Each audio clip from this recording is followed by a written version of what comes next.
Well, for those who just joined us, my name is Carmen Mesas Burgos, and I work as a pediatric surgeon in Stockholm, Sweden. And I'm very happy to chair our fourth webinar from the series of webinars arranged by Women at the WoEUPSA and Connect mentorship program with my good friend and colleague Elke, Zani, Ruttenstock. And before I forget it again, I would just to say that this webinar is going to be recorded and will be posted in our social media within 7 to 10 days. And with that said, I'll give the microphone to Elke. Thank you, Carmen. Thank you, everyone, for joining today. It's my great pleasure to introduce you my mentor and dear friend, Dr. Andreana Bütter, today. Andreana completed medical school at the University of Ottawa and her general surgery residency at Western University in London, Ontario. As most of you know, in Canada, as well as in the United States, surgeons first train in adult general surgery before completing a 2-year pediatric surgery fellowship. During a residency, Andreana achieved something that had never been done before. She completed a fetal surgery fellowship at the Montreal's Children's Hospital while still a resident.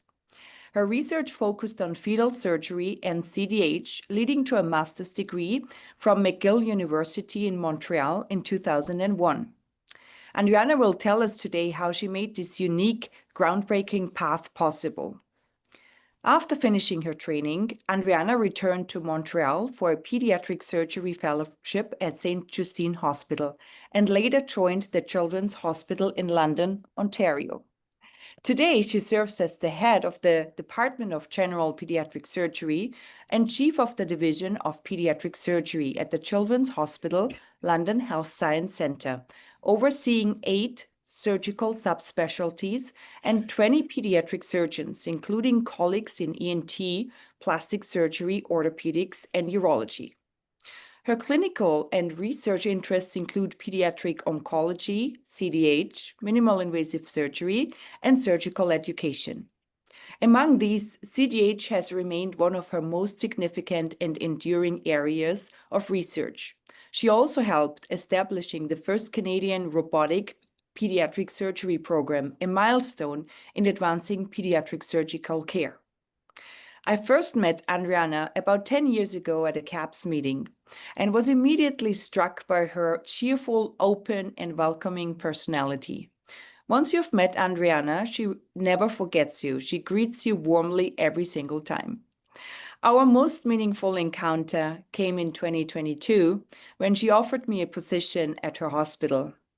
An opportunity that was truly life-changing, if not life-saving. Working with Andreana and her predominantly female surgical team was both a privilege and a joy. I witnessed firsthand how empowering it can be when women support one another with respect, kindness, and genuine collegiality. Andreana leads with authenticity, empathy, and fairness, qualities that make her not only an exceptional surgeon and educator, but also a remarkable person.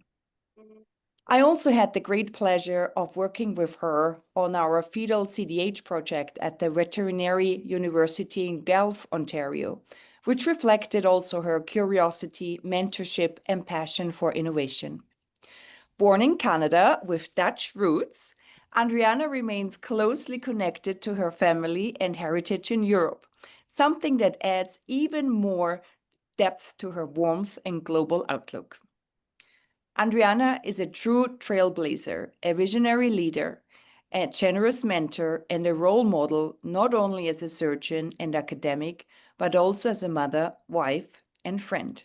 Please join me in welcoming Dr. Andreana Bütter. Wow, thank you. Okay, that's really nice. I'm going to save that and play that for my children when they're giving me a hard time. I'll share my slides. Can you see this? Yes. Yes. Okay, great. So yes, thank you, Elke, for the warm introduction. It's really been a pleasure, getting to know you better, working with you, and the feeling is mutual between us. And Carmen, we only met for the first time a few months ago at WoEUPSA, but thank you also for inviting me to give this webinar. And I'm very honored to share my personal and professional journey with you. And hopefully this will resonate with some of us and maybe find the information helpful, regardless of your gender and background. And I will, at the end, discuss the importance of leadership for women surgeons and how we can achieve this. And I'm hoping we should have at least 20 minutes at the end for questions.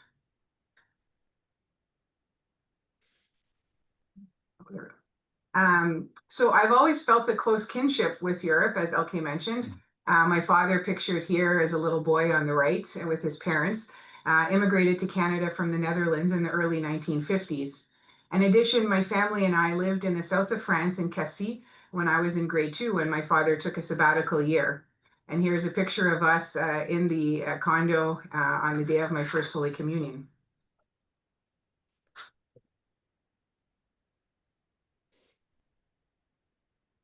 There we go. So how did I navigate getting from here to here to here?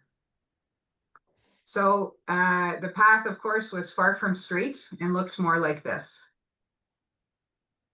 And I wish I could provide everyone with a quick and easy formula for success, but sadly, I do not know of such formula. I purposely put navigating in the title rather than balancing because I believe that one can never achieve perfect work-life balance. Some days and weeks are more work heavy, as we all know, and other days you are enjoying more life. I think this is a really important concept that we need to continue emphasizing to the students and younger surgeons. Although you will never achieve a perfect work-life balance, the amount of personal and professional reward that you achieve as a surgeon is indescribable and so rewarding, and I would say actually unparalleled by any other specialty in medicine. It has been such an honor and privilege to care for so many children and make such a tangible difference in their lives as a pediatric surgeon.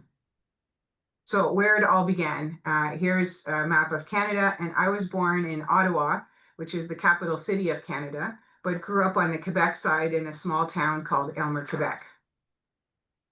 I had a wonderful childhood thanks to my parents. They instilled in us the importance of family, of working hard, but also of having fun, and that experiences like travel are more valuable than fancy possessions. We often spend part of every summer visiting our cousins in Nova Scotia, exploring Canada and camping, and occasionally visiting our family in the Netherlands. Although my two younger brothers look angelic in this picture, they really did love to tease me a lot. But their teasing really helped me develop resiliency, which was useful when I entered surgical residency. To this day, they take full credit for my professional success. Being at an all-girls school run by the nuns for my entire elementary and secondary school education enabled me to experience firsthand how women can support each other. We also didn't have to worry about what boys thought or competing with them. It was a very level playing field. I also developed some strong friendships during these years. I'm still friends with several of these women, and we continue to support each other despite living hundreds of kilometers apart. The nuns were also early examples of strong female leaders. They ran the entire school by themselves. Although they were strict and had high expectations of us, they were fair and had our best interests at heart. They really wanted us to succeed academically.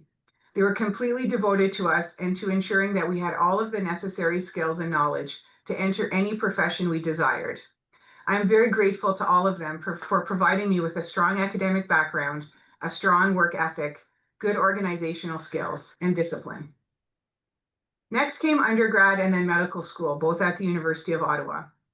Although I went into medical school thinking I would become a pediatrician, I completely shifted and eventually fell in love with pediatric surgery, thanks to working with a female pediatric plastic surgeon, Dr. Mary Jean Duncan, pictured here with her adult daughter now, Stephanie.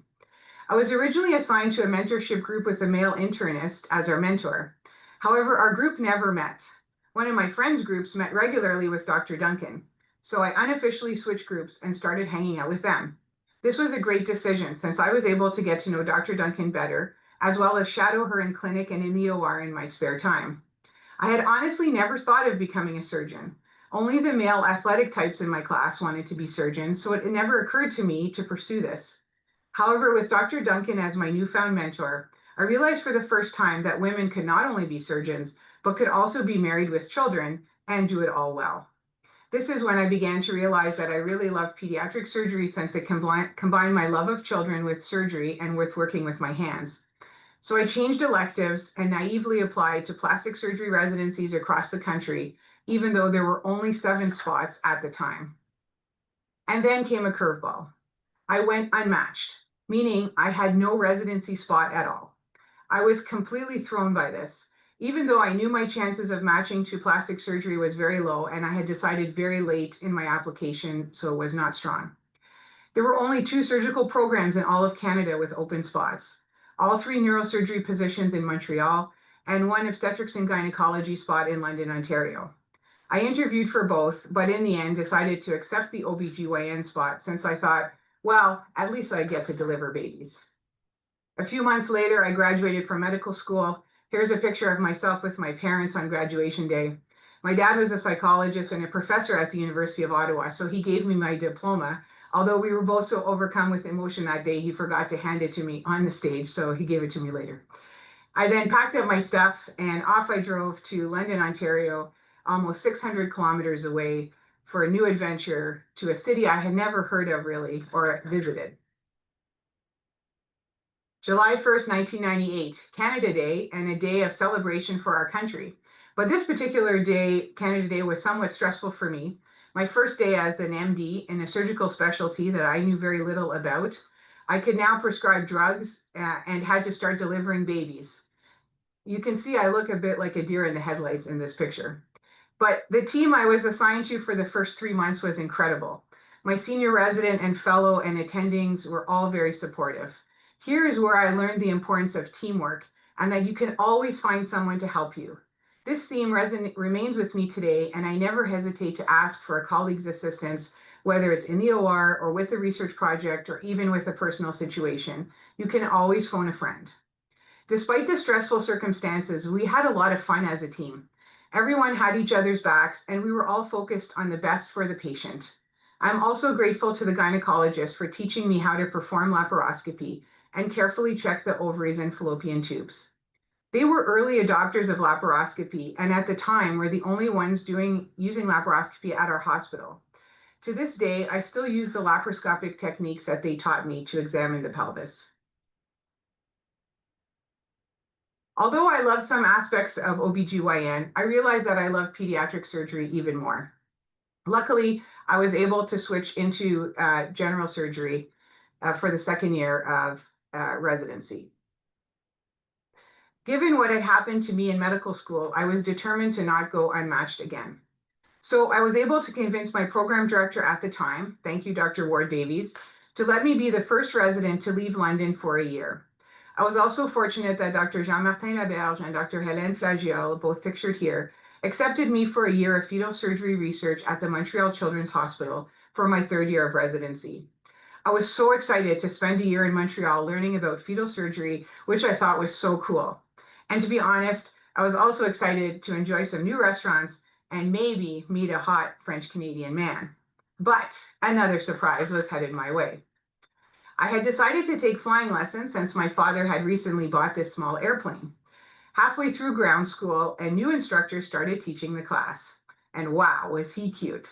We would eventually start dating, and he would eventually become my husband after he proposed to me 2 years later in a small airplane that he rented to fly us to Ottawa. We spent our first year dating as a long-distance couple, separated by an 8-hour drive each way. But it enabled us to spend lots of time talking on the phone and getting to know each other.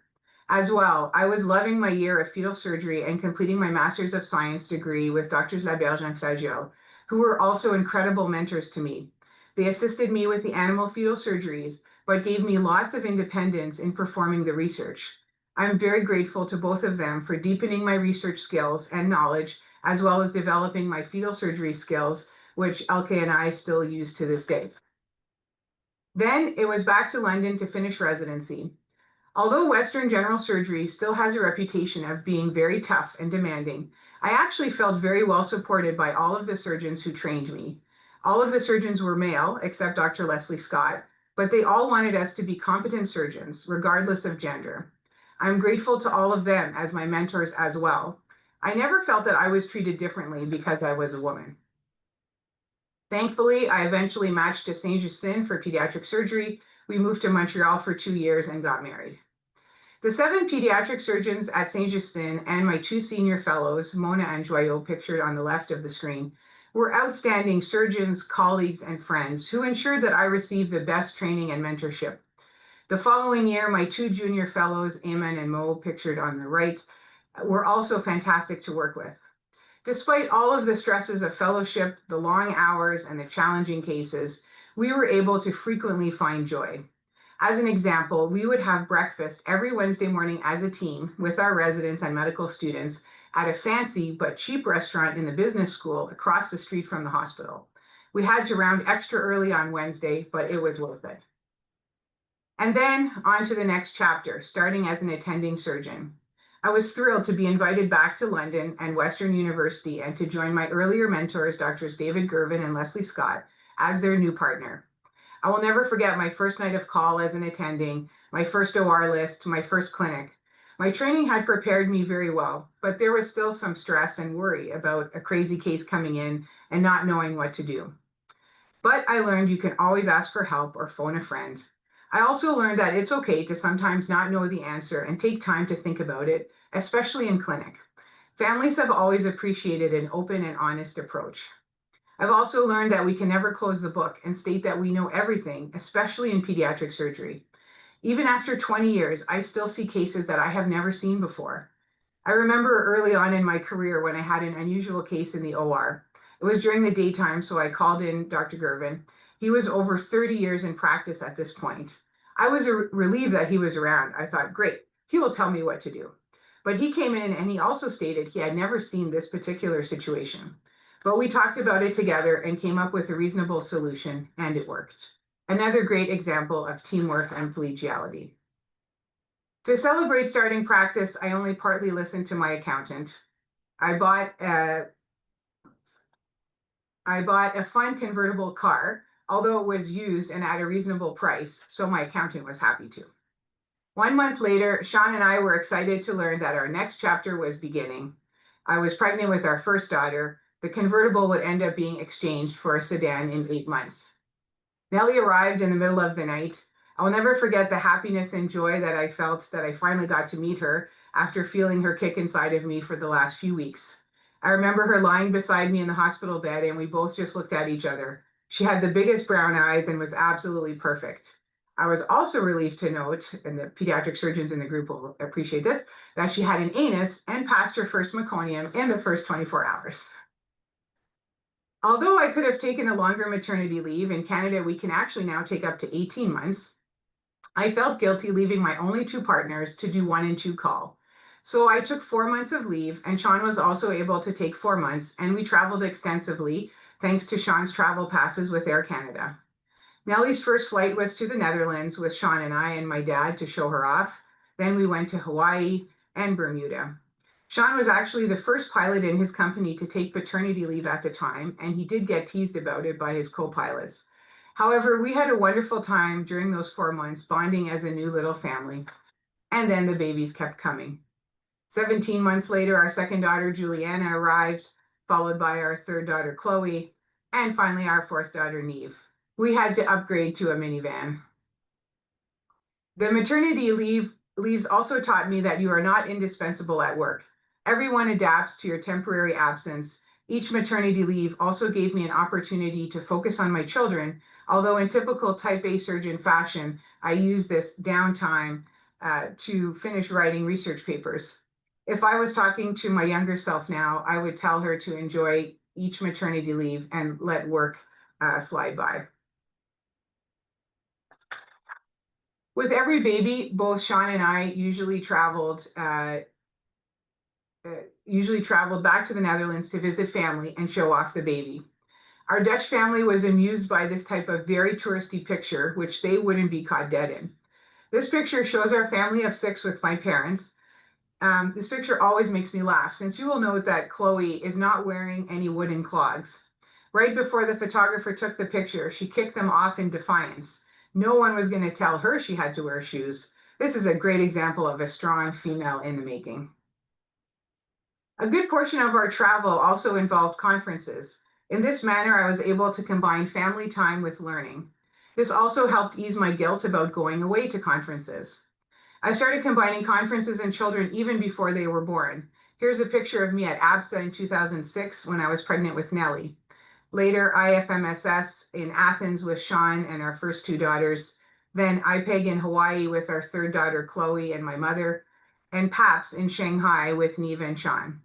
And many more conferences over the years as the girls have grown up, including all of us in WoEUPSA in Croatia a few months ago, which was a delightful conference and trip.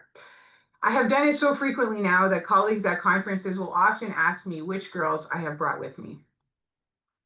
When the children were young, the real fun began. Juggling 4 kids under the age of 5, combined with a busy, often out of the country pilot husband while doing 1 in 4 call and being an academic surgeon.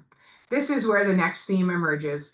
Get as much help as you can and outsource. Our first nanny, Sherilyn, joined us when Nellie was 8 months old.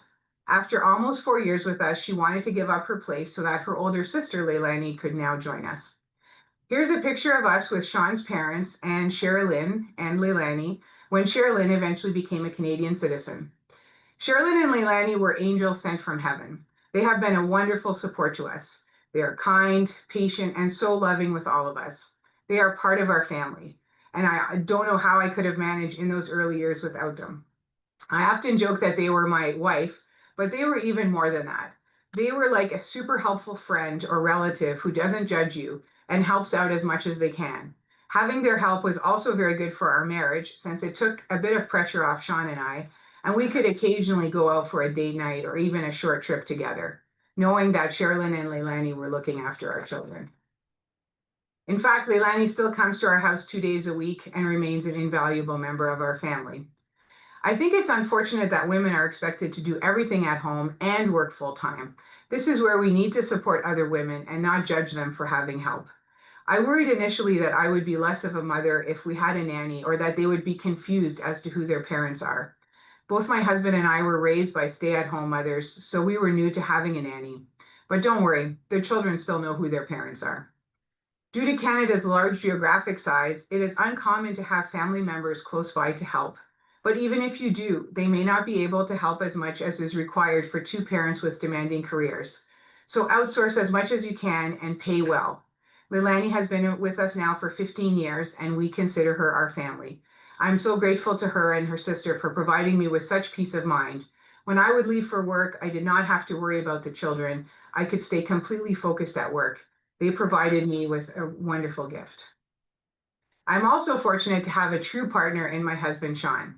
He has been my biggest cheerleader. He listens to me. He always has great practical advice. He has encouraged me every step of the way, often when I doubted myself. I truly believe that your spouse is the most important decision you will make, especially for women. You need someone who is not threatened by your career and who does not expect a traditional wife. Sean has been so supportive over the last 25 years, even during senior residency and fellowship when I was so tired and got paged in the middle of the night. He would be like, go save the baby. To this day, he is still my go-to person to discuss challenging situations with, especially interpersonal or leadership issues. He usually gives me the best advice. And look how handsome he is. Another very important aspect of staying well and sane as a female surgeon and mother is to look after yourself. We all know that we cannot care for others if our gas tank is empty. Many years ago, I was invited to join a book club, and I'm so happy that I did. We have now been together for 21 years and have enjoyed so many laughs. We have seen each other through fun times and difficult times. Our monthly meetings and annual book club cottage weekends are always the boost that I need. Another self-care practice that I'm very proud of is running. I have done some races over the years, but I mostly enjoy doing a 5K run outside in the sunshine on the back roads by our house, or this morning actually in the rain. Here are a couple of pictures with my running partners over the years. Make the time for yourself, even when things are crazy, papers are due, kids are losing their minds. It's really important that we look after ourselves. As my children got older and I became less physically and emotionally exhausted from navigating 4 small children and a busy surgical career, I started to reflect on the direction that I wanted my career to take. I still love pediatric surgery and my patients, but I wanted to contribute on a larger scale. When my predecessor, Leslie Scott, finally set a date for her retirement and actively encouraged me to apply as chair chief of our division of pediatric surgery, my initial reaction was, I'm not ready. I didn't take a leadership course. I don't have formal training. I'm not qualified enough. That darn imposter syndrome reared its head. Luckily, Leslie was very encouraging and helped ease some of my concerns. I had watched her lead our division very effectively for 11 years, and she also did not have any formal leadership training. This helped give me some confidence that I could do it too. And so, like I've done so many times in my life, I took a deep breath, told myself to give it my best try, and applied for the position. I guess the selection committee agreed, and on May 1st, 2021, I became chair chief of our division of pediatric surgery. As I was preparing this talk, I started reflecting on women in surgery and how we can support each other. Here's a picture of Elke and I operating on the top left, of several general surgery residents and surgeons at one of our Christmas parties, as well as pictures with my two partners, Drs. Natasha Seaman and Dr. Lamb. As the mother of 4 daughters, I want my girls to know and to show them that anything is possible, regardless of what career path they choose. As we know, female medical students are not choosing surgical careers due to lifestyle concerns, and if they do, they're unlikely to go into leadership roles. I recently attended the American College of Surgeons meeting in Chicago, and there were 2 excellent sessions on women in surgery put on by the Association of Women Surgeons. How can we change this, and why does it matter? In April 2017, the New Yorker published a depiction of an all-female surgical team in the OR from a patient's perspective lying on the bed. Dr. Susan Pitt from Wisconsin was the first to post a similar picture of her and her colleagues. Very quickly, a social media frenzy began, with female surgeons all over the world posting similar pictures of themselves, which resulted in over 128 million impressions. On the right is a picture of some of the female surgical residents and surgeons at our hospital at the time. These social media movements have highlighted the lack of visibility of women in the formerly male-dominated field of surgery. A recent search in PubMed revealed that every surgical specialty has published on the underrepresentation of female surgeons in leadership. In pediatric surgery, this is especially evident, as highlighted by this paper from a group of female European pediatric surgeons who just published this paper in this month's issue of the Journal of Pediatric Surgery. Although women make up 50 to 70% of medical students in Canada, the US, and Europe, only 20 to 30% of women become surgeons. Although pediatric surgery tends to have more female surgeons than other specialties, around 30%, only 10% of women are in leadership positions. In academic pediatric surgery, only 15% are full professors and remain underrepresented in leadership roles in surgical societies. This paper surveyed 185 pediatric surgeons globally, with the majority of respondents coming from Europe. 35% were male and 65% were female. 74% of women felt that their gender impacted their career opportunities versus only 32% of men. 93% of women experienced sexual discrimination and 42% experienced sexual harassment. 71% of men did not reduce their work for childcare, whereas 29% of women did. The authors of this paper highlight 2 main reasons for this gender inequality: the glass ceiling and the leaky pipeline. The glass ceiling concept was first introduced in the 1980s.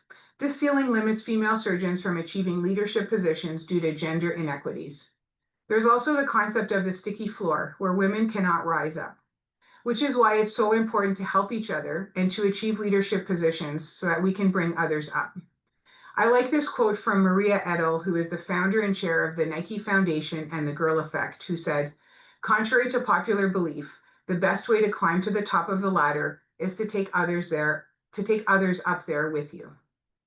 Finally, there is the issue of the leaky pipeline, where we lose female surgeons at various stages like residency and in practice due to the high demands of our profession and trying to juggle family and surgery. So what are some possible solutions?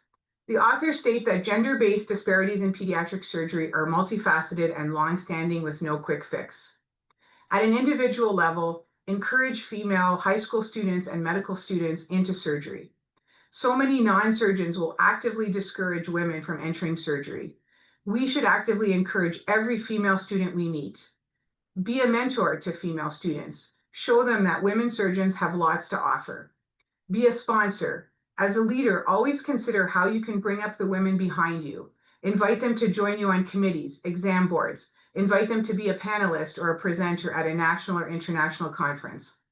Leslie invited me years ago to become an examiner for the Royal College of Physicians and Surgeons of Canada, and this eventually led to me now being actually the chair of the Pediatric Surgery Exam Board Committee at the Royal College. Be an ally. I'm fortunate that I've had many male allies over the years. Our former chair chief of surgery, Dr. John Denstead, invited me to be clerkship director many years ago. Again, my first reaction was, I am not qualified since I don't have a master's in education. But despite my feeble protests, he stayed firm.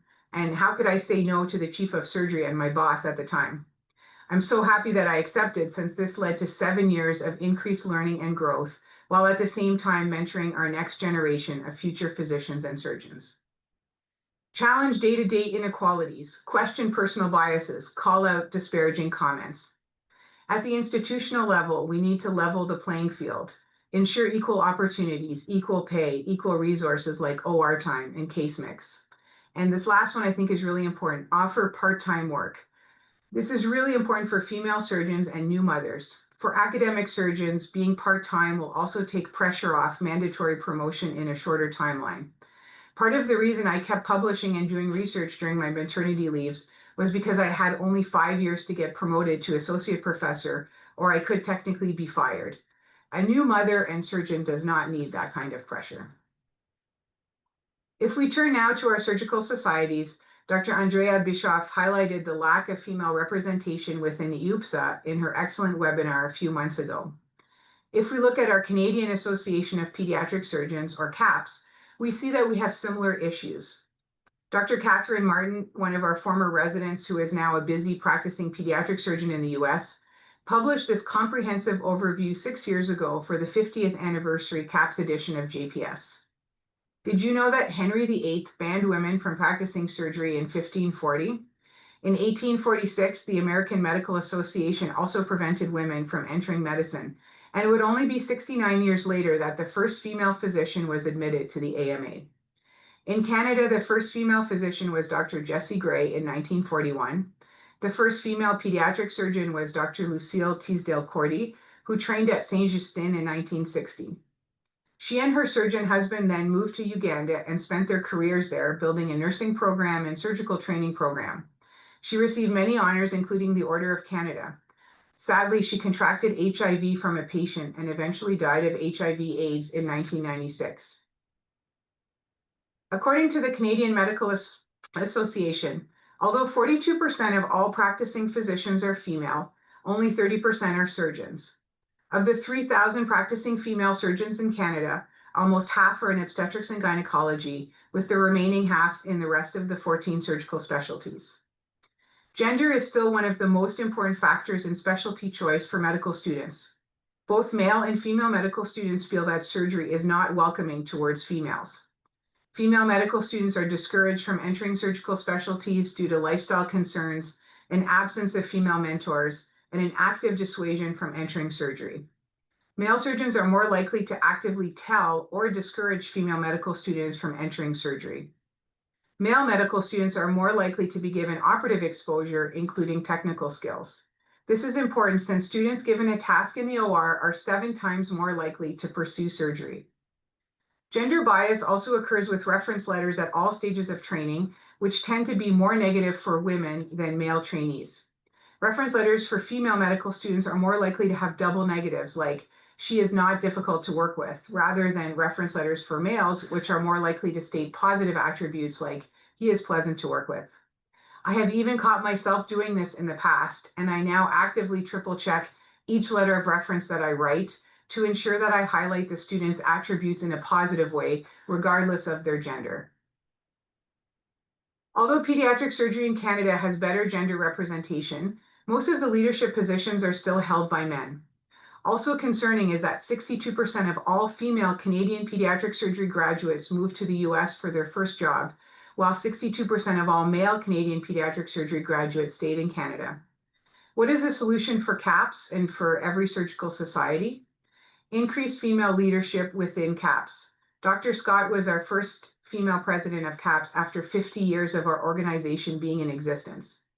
Bring in more named female lecturers and retain more female trainees within Canada. And why is female leadership important? We know that female and male leaders have different qualities and strengths. Leadership styles often differ between women and men, not because of ability, but because of societal expectations, communication patterns, and organizational culture. Here's a concise comparison based on research and observation. Women tend to have a creative, people-centered approach, while men tend to be more bold. Women tend to be collaborative decision makers, while men are more decisive and risk takers. Women tend to communicate with empathy, while men are more direct and assertive. Finally, women tend to have a supportive and nurturing management style, while men tend to be goal-oriented and competitive. I'm excited that in our division of pediatric surgery, which represents all 8 pediatric surgical subspecialties at our children's hospital, there are 20 pediatric surgeons, of whom 12 are women, including 3 of the 4 of us in pediatric general surgery. Our only 2 pediatric plastic surgeons are female, as well as our 2 pediatric neurosurgeons and our 2 pediatric ophthalmologists. We also have 2 out of 4 female pediatric ENT surgeons and 1 out of 3 female pediatric orthopedic surgeons. I'm also very proud that one of my partners, Dr. Natasha Seaman, was our medical student many years ago and completely changed her career path from pediatrics to pediatric surgery after working with myself and Dr. Scott. She is currently enjoying her maternity leave of several months, and she's also an active researcher in being a woman in surgery and a mother. This is a great example of how we can increase female representation in pediatric surgery, one woman at a time. Becoming a mother has definitely made me a better surgeon, and being a surgeon has made me a better mother. Here I am with 2 of my daughters when they came to the hospital one day as observers. Before I became a mother, I considered myself very empathetic. But once I became a mother, I understood much better the unconditional love that you have for your child and how they are your whole world. Every time I'm consulted on a child or operate on a child, I always treat the child and parents how I would want my children and myself to be treated. Being a mother has also definitely made me a better leader. As surgeons, we are natural leaders in the OR, but having to have difficult conversations with colleagues about unprofessional behavior or trying to get a hospital administrator to understand the importance of a new initiative requires a more nuanced skill set. Being a leader has had many different types of challenges than surgery. I often didn't immediately know the answer, and I've had to consult other leaders and colleagues and come up with creative solutions. Although it has been difficult at times, I do enjoy it for the most part. I have accepted that it is not how many fires I will put out every day, but how big those fires will be. In navigating all of these roles as surgeon, mother, wife, and leader, I've had to be very organized, conscientious, and responsible. I've also tried to not take myself too seriously and try to have as much fun every day as I can with my patients and with my colleagues. Humor really is the best medicine. And as we conclude over the next couple of slides, this is a summary of the themes that we discussed and which have really been essential to me over the years to thrive in all of my roles.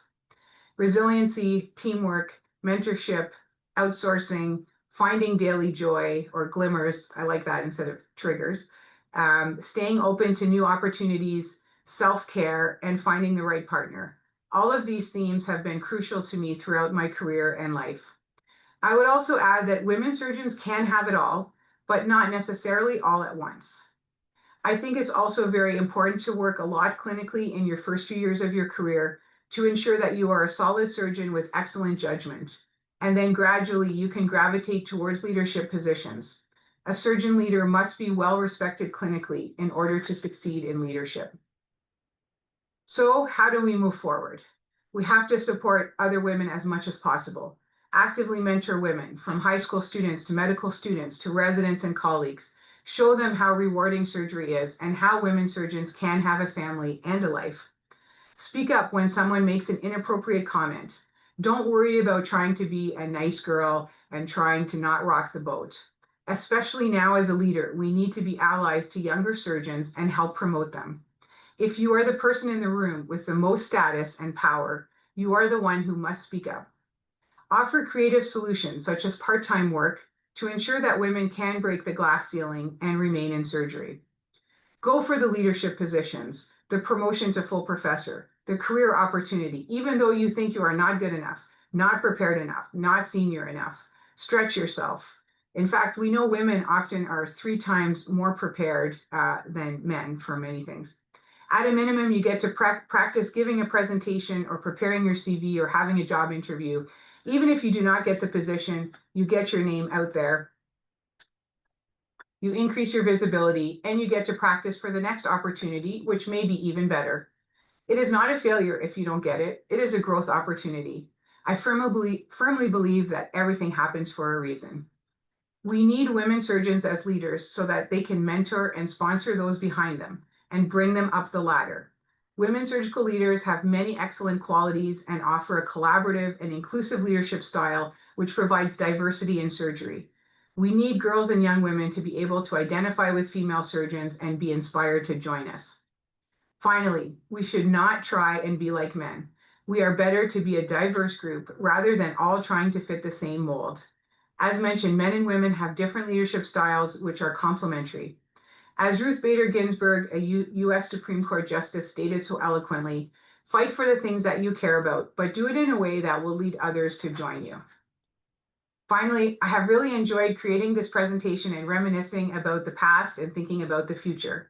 It seems like yesterday the kids looked like this, and now here we are. This was Neve's grade 8 graduation a few months ago. I know it's a cliche, but time really does fly by. I have no doubt that we will increase female surgical representation and leadership sooner rather than later. We women, especially female surgeons, know how to get stuff done. It is a very exciting time for our specialty. The future is very bright. I'm excited for the next few years in pediatric surgery and surgery in general. Thank you so much for listening. And thank you again, Elke and Carmen and WoEUPSA, for inviting me to give this webinar. And I'm really excited and hope there's some questions. I'm happy to take any questions at this time. Thank you so much, Andreana. What a wonderful, wonderful talk. Really inspiring. We have people from Nashville, Trinidad, Tobago, Washington, D.C., Poland. So I hope people get started to get active in the chat and write your questions if you are all muted. So we will read them up, me and Elke. It was wonderful. Thank you. Thank you so much, Andreana. I might kick off with a question. Sure.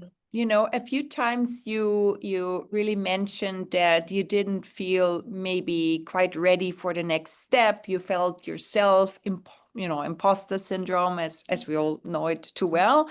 And do you have any little tips or tricks, how to, get over that and, how to, push yourself forward against all the doubts that you have?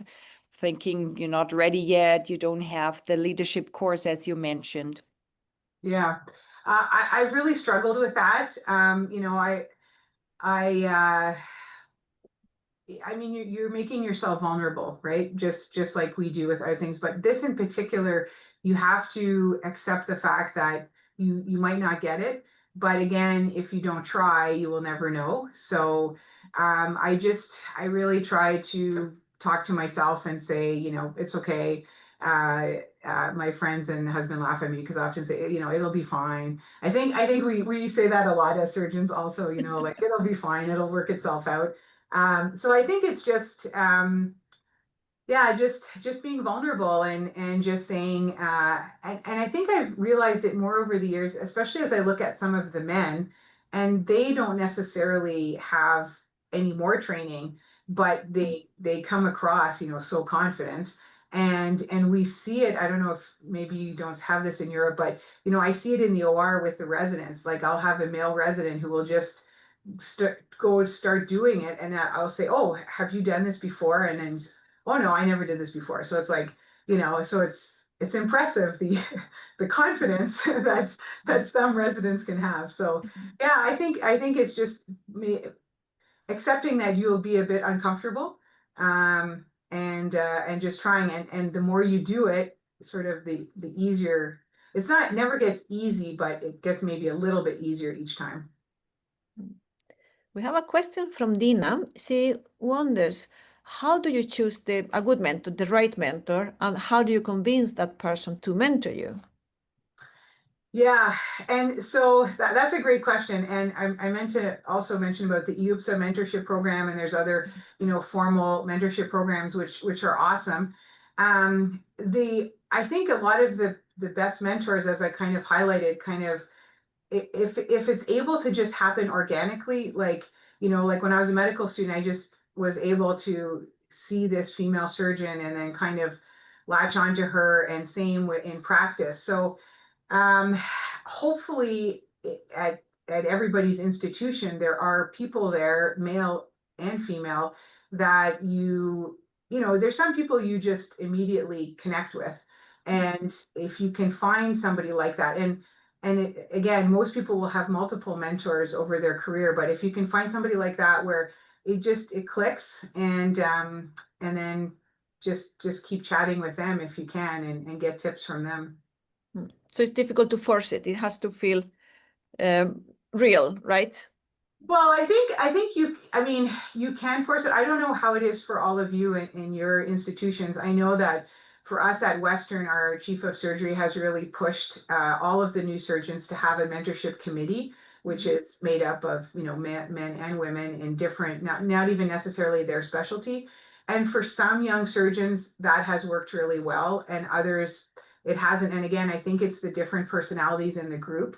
So I think it's good to maybe formalize it, but for me personally, it's really been the informal mentors that I kind of stumbled across that for me were the most helpful. I want to comment on that, and also want to say that here at WashU, I have encountered the concept of what's called mentorship for families.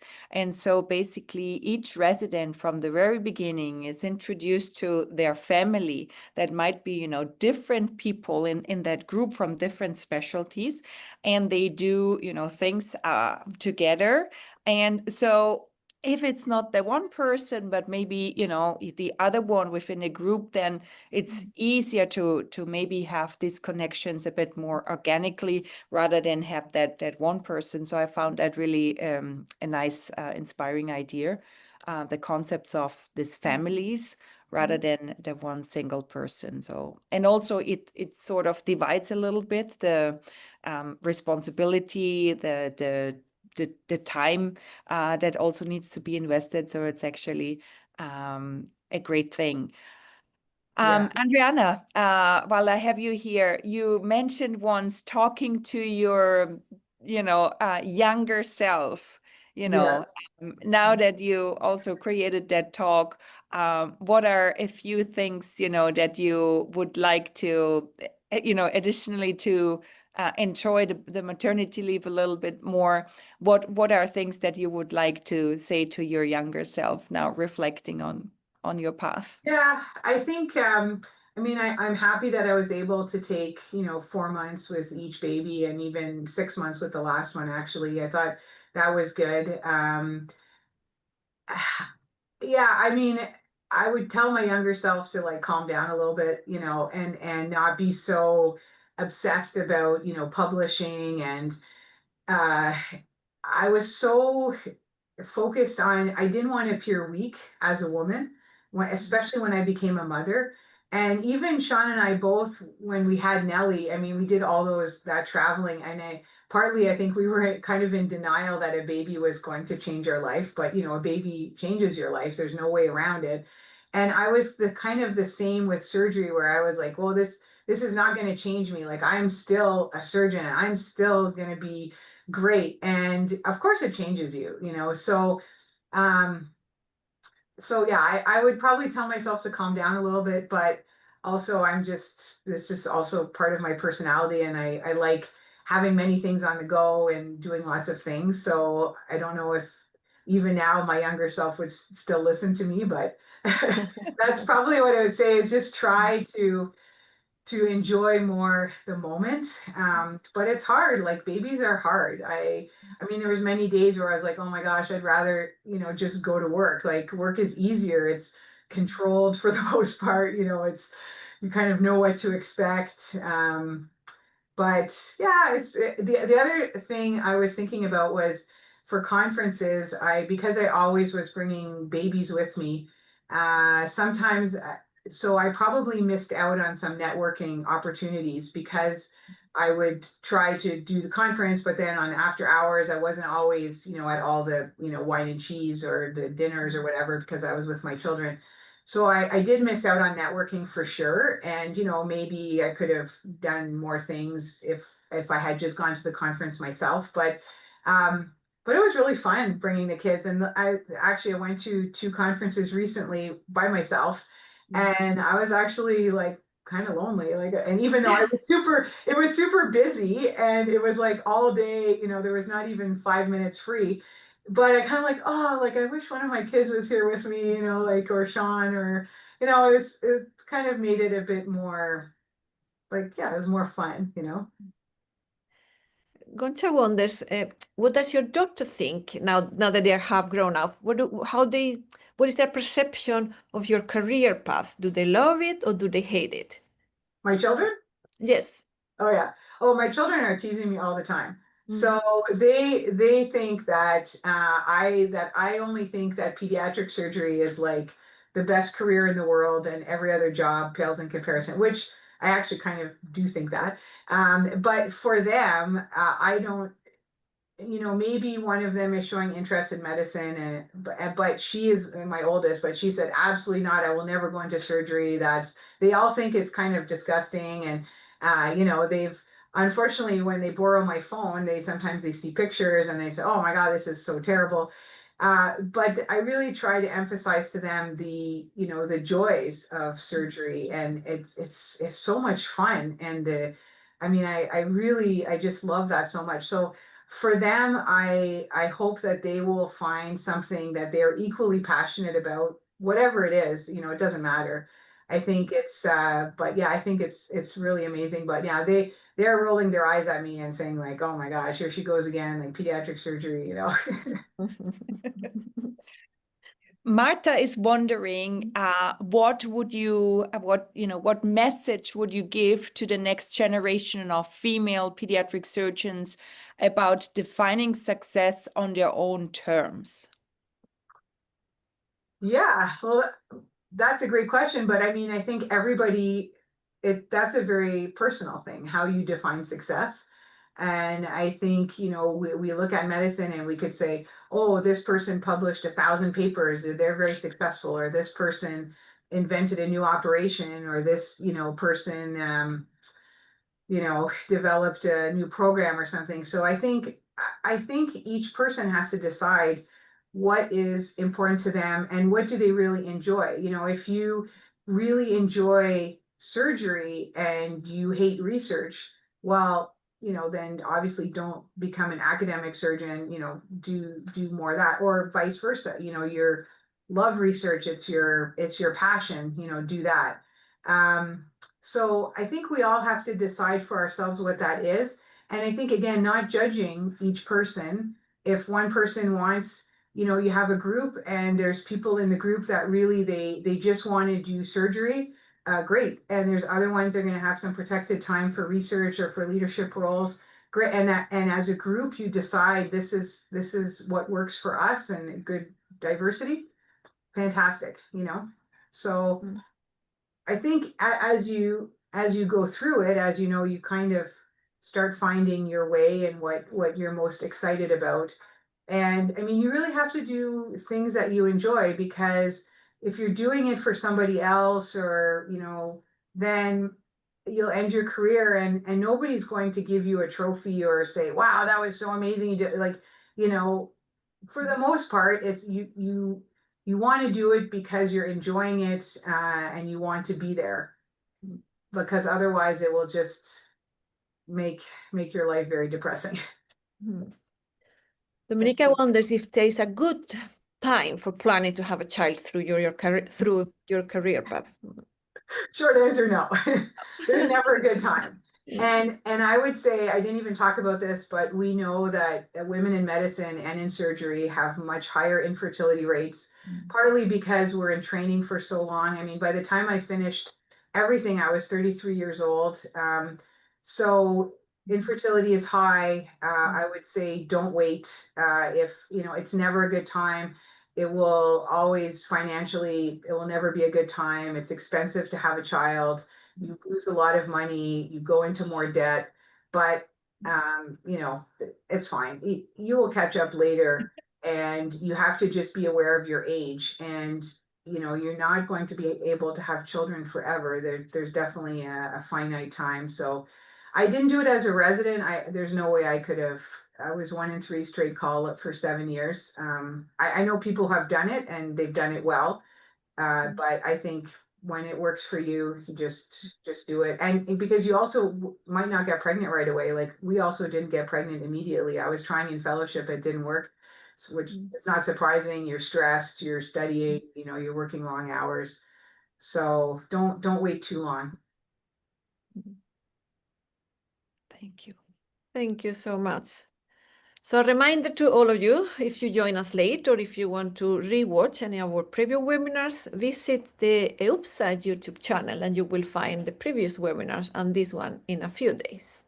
Do you want to say some final remarks, Elke? I want to say really amazing talk. Thank you so much, Andreana, for taking the time and be with us today. And thanks everybody for joining us today. It was great to reconnect, and I can't wait to see all of you next time in our next. We have 2 in each half term, right? So at our next webinar.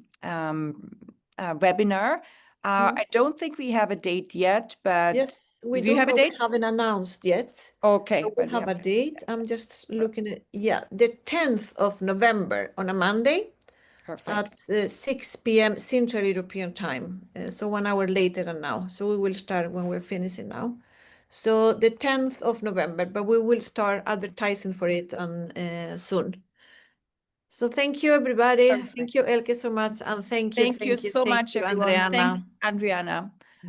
Who, by the way, is going to be our next WoEUPSA member also. So yes, do you need somebody to endorse you? Just call us. I'm very excited for Austria. That'll be awesome. Thank you so much for I put the link in the chat of the YouTube channel in case someone still don't know where we are. Yes, awesome. Correct. Thank you. Thank you so much, Gaia, for organizing. Enjoy Stockholm. I will. Bye-bye. Bye, Thank you. Bye. Bye-bye. Thank you. Gaia, you let me know when it's the best time to get started. I think you can start. We have 26 people now, and in case someone is coming later, it's time to start now. Yeah, 20, 27, 28. You see? Okay. Hurry. We're getting started.